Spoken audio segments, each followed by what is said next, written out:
আসসালামু আলাইকুম সবাইকে রমজানুল মোবারকের শুভেচ্ছা। এখন যেহেতু রমজান মাস চলছে আর এখন কিন্তু ভর দমে চলছে হচ্ছে বড়ইয়ের মরশুম। তো এই সময় কিন্তু কাঁচা পাকা অনেক বড়ই আপনি পেয়ে যাবেন। তবুও যেহেতু রমজান মাস সেক্ষেত্রে একটু এই রেসিপিটা শেয়ার করার ক্ষেত্রে আমি বিবেচনা বোধ করেছি। কারণ এখন যে এতটা সুন্দর কালার হয়েছে এই আচারে, যে দেখবে আসলে তারই আসলে জিভেতে জল চলে আসবে। তো যাই হোক, আল্লাহ আমাদের রহমত দান করুক, হচ্ছে আমরা যেন আসলে এইরকম নচ্ছের দোকানে না পড়ি যে একটা খাবার দেখে আমাদের হচ্ছে লোভ লাগছে, আমরা রোজা ভেঙে ফেলছি। না, আল্লাহ মাফ করুক আমাদেরকে। তো যাই হোক, আজকের পর্বে আমি আপনাদের সাথে শেয়ার করছি হচ্ছে বড়ইয়ের আচার রেসিপি। এই আচারটা বানানো একদমই সহজ। ফার্স্টে আমি একটা মশলা তৈরি করে নেব। এই জন্য ফার্স্টে চুলে একটা কড়াই বসিয়ে দিয়েছি, তারপর দিয়েছি হচ্ছে কিছু শুকনো মরিচ। তো শুকনো মরিচগুলো আমি খুব ভালো করে ভেজে নিয়েছি, যেন হচ্ছে কাঁচা না থাকে। এগুলো যেন হচ্ছে শিলনোড়ায় পিষে হচ্ছে গুঁড়ো করে নেওয়া যায়, এই জন্য আমি আসলে এইটা ভেজে নিচ্ছি।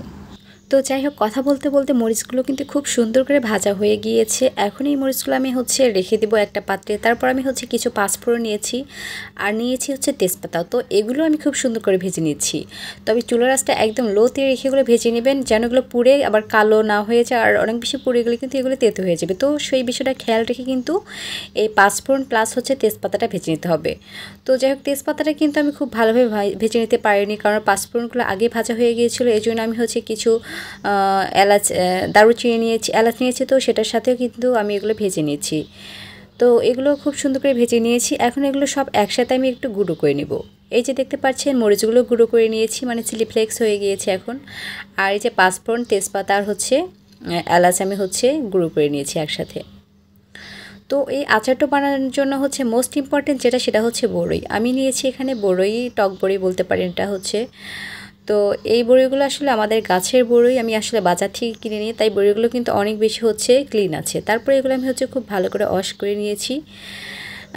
আর হচ্ছে যে মুখের কাছে যে বোটা ছিল বড়ই, সেগুলো কিন্তু ফেলে দিয়েছিলাম। এরপর চলে একটা প্যান বসিয়ে দিয়েছি। তারপরে এখানে দিয়ে দিলাম আমি হচ্ছে মাস্টার্ড অয়েল, অর্থাৎ সরিষার তেল। আমি এখানে 1/3 কাপ পরিমাণ তেল ইউজ করেছি। দিয়ে দিলাম 2টা রসুন কোচানো, আর দিয়েছি হচ্ছে এখানে 2 থেকে 3টা আমি শুকনো মরিচ মাঝখান থেকে একটু কেটে তারপর দিয়ে দিয়েছি।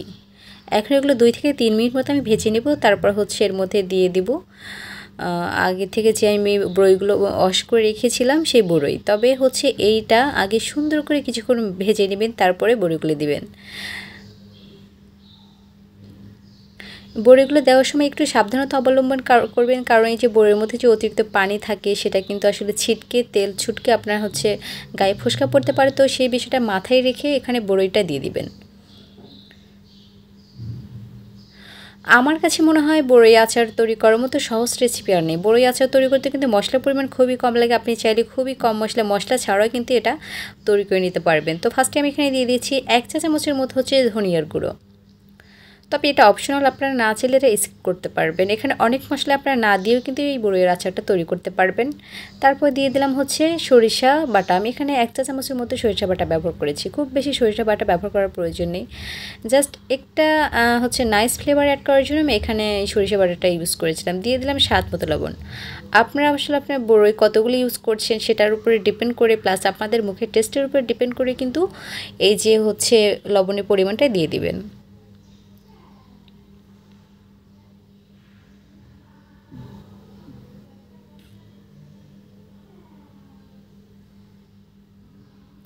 তো ধনিয়ার গুঁড়ো আর লবণ হচ্ছে আর সরিষা বাটা যেটা আমি দিয়েছিলাম সেটা খুব ভালোভাবে বড়ির সাথে মিশিয়ে নিচ্ছি। এরপর দিয়ে দিচ্ছি আমি পানি। এখানে আমি প্রায় 1.5 কাপের মতো পানি ইউজ করেছি। খুব বেশি পানি দেওয়া যাবে না, আবার খুব বেশি পানি কম পানিও দেওয়া যাবে না। অর্থাৎ বড়িগুলো যেন খুব ভালোভাবে সিদ্ধ হয়ে যায়, এই কারণে কিন্তু আমি এখানে পানি অ্যাড করেছি। তাছাড়া এমনি থেকেও বড়িগুলো জাল করার ফলে বড়িগুলো থেকেও কিন্তু পানি বের হবে। তো আমি প্রায় 5 থেকে 7 মিনিটের মতো এটা জাল করে নিয়েছিলাম। তারপর এই যে দেখেন, এটার হচ্ছে 5-6 মিনিট পরের অবস্থা।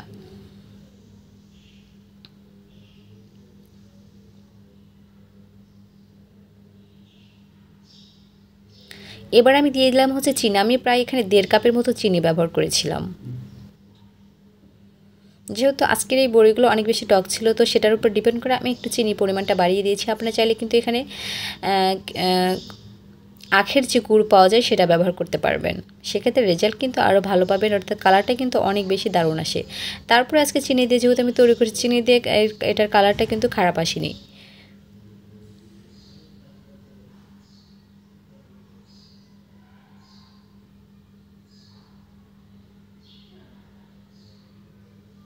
দিয়ে দিচ্ছি আমি হচ্ছে বিট লবণ। আপনারা চাইলে কিন্তু বিট লবণ পরিবর্তে এখানে লবণটা ইউজ করতে পারবেন, বা বিট লবণ দিলে কিন্তু টেস্টটা একটু বৃদ্ধি পাবে, সেটা আসলে সবাই জানে।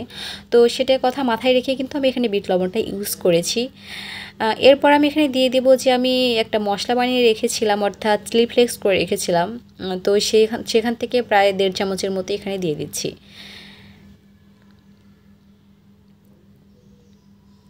যেহেতু আমি এখানে কোনো মরিচ ইউজ করিনি, তো এই মরিচটাই আমি এখানে ইউজ করছি, যেখানে যেন এটা হচ্ছে ঝাল মিষ্টির একটা নাইস কম্বিনেশন হয়। ও তারপর এই যে দেখতে পাচ্ছেন আমি পাঁচফোড়নের যে মিক্সড একটা পাউডার তৈরি করে রেখেছিলাম, সেখান থেকেও আমি প্রায় 1.5 চামচের মতো এখানে দিয়ে দিচ্ছি।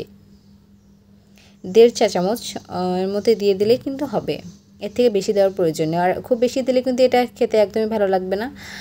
তো পরিমাপটা ঠিক রেখে একটু কম বেশি করে দিলেই পারেন, বাট হচ্ছে আসলে এটা নির্দিষ্ট কোনো মেজারমেন্ট নেই, বাট পরিমাণে একটু কম দেওয়া বেটার। অনেক বেশি মশলাদার খাবার কিন্তু আমরা আসলে অনেকেই পছন্দ করি না, আবার অনেকে আছেন হচ্ছে অনেক বেশি মশলাদার খাবার পছন্দ করেন। তবে মশলা মানে কম খাবারযুক্ত, মানে মশলা কমযুক্ত খাবার কিন্তু আমরা প্রায় 90% মানুষ পছন্দ করে থাকি। তো সেটার কথা মাথায় রেখে কিন্তু এখানে মশলাটা আপনারা কম ইউজ করবেন। তো তারপর জাল করতে করতে এই যে দেখেন এটার অবস্থা।